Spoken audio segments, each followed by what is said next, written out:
conifers in the garden as foundation plantings or border plantings, on slopes or over walls, in Japanese gardens or in rock gardens. Evergreens, both the conifers and the broadleafs, form the structure of the mixed border, the island bed, the foundation plantings, and as I said before, conifers play a big role in this. They provide the mass and form and the background for the less lasting perennials, annuals, and grasses.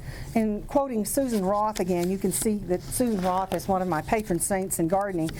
In her four-season landscape, she lists the Hinoki cypresses, the mugo pines, the Chinese junipers, the English and Japanese yews as the background. And she advises the dwarf form again and reminds the gardener to seek out the word Nana. That's another little tip, look for Nana, N-A-N-A. I think we have more, and you'll see more as we go along. I think there's some wonderful dwarf spruces, for instance. The bird's nest spruce is widely planted and successfully. The Montgomery, there's a lot of smaller arborvitaes, and many, many junipers beyond the Chinese. In fact, I think the Chinese junipers are one of the reasons junipers have a bad reputation. How many times do you see these big hulking Japanese the Chinese junipers that have been placed inappropriately and are badly shaped from pruning? Two plants that I do omit in this discussion that are widely planted is the Alberta spruce and the hemlocks.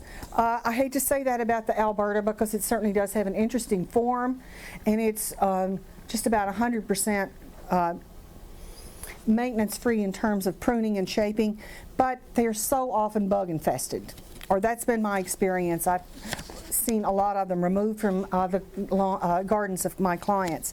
And the hemlocks, once a staple in our shade gardens, but the woolly adelgid has made that a thing of the past, and as our climate gets warmer and warmer, the hemlocks are going to show their Canadian roots more and more.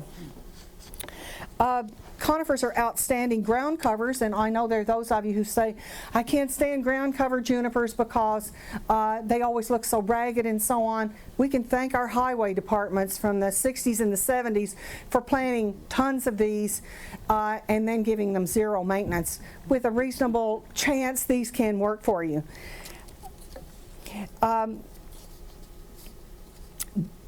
A word to look for when you're looking at those low growing is prostrata or pendula, another little tip.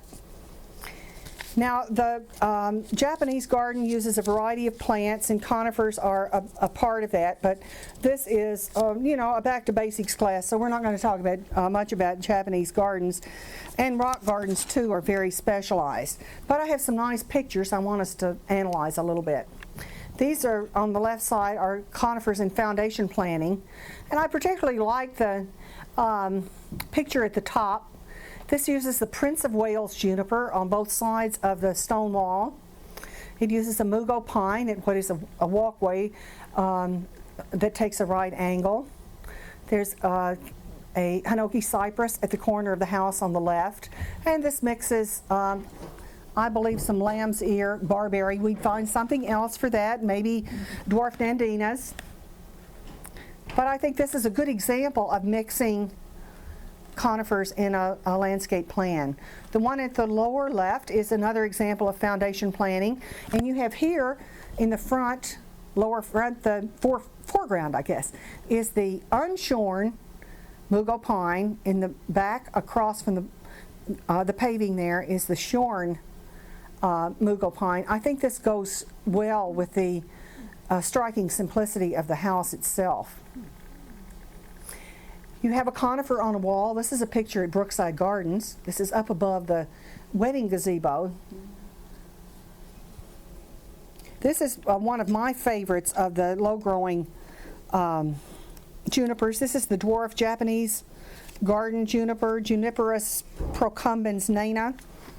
It's another one that tolerates hot, dry locations in full sun, and it's particularly good at tumbling over walls and down steps and so on. I planted a bunch of these in my new backyard garden last year, and I'm hoping for unusually fast growth. I'm not going to get it, but I'm hoping for it. On the lower right, you have in the center, that's what I'm looking at. This is a British photo because you can tell that it uses heathers there, and heathers don't work too well for us.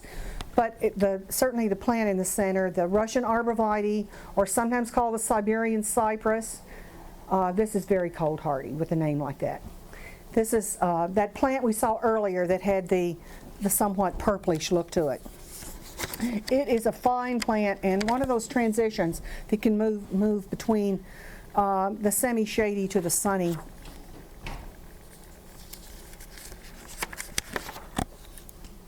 Just for good times, there's the Japanese garden. This is that beautiful garden that I have never seen, but I hope to, the one in Portland, Oregon. And the one on the right is also a British scene. This is a rock garden that's using a number of conifers, and this is a specific rock garden, a scree.